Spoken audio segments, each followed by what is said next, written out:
ప్రియమైన దేవుని బిడ్డలారా, సహోదరి సహోదరులారా, మీ అందరికీ వందనములు తెలియచేస్తున్నాను. నేటి పరిశుద్ధ వాక్యాన్ని ధ్యానించుకుందాం.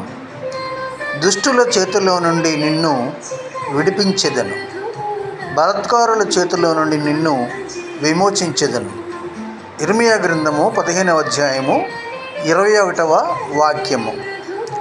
ప్రియ సహోదరి సహోదరులారా, ఈ లోకములో జీవిస్తున్న మనకు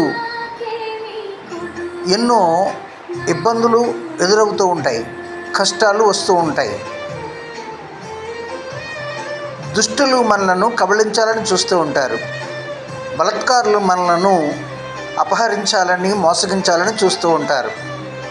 అట్టి సమయంలో మనం ఒంటరిగా ఏమీ చేయలేమని మనం నిరుత్సాహపడకూడదు. ఎందుకంటే అలనాడు ఇశ్రాయేలు ప్రజల మీదకి వచ్చినటువంటి ఫిలిస్తీయుల్లో బలవంతుడైనటువంటి గొలియాతును బాలుడైనటువంటి దావీదు ఒక్క వడిసెల దెబ్బతో నేలమట్టం కరిపించాడు.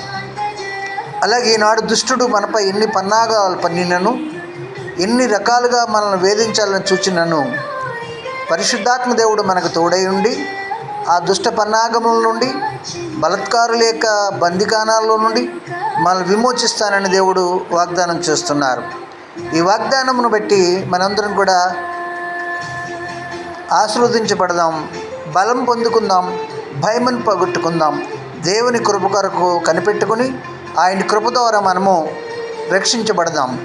దేవుడు మిమ్మల్ని దీవించి ఆశీర్వదించునుగాక.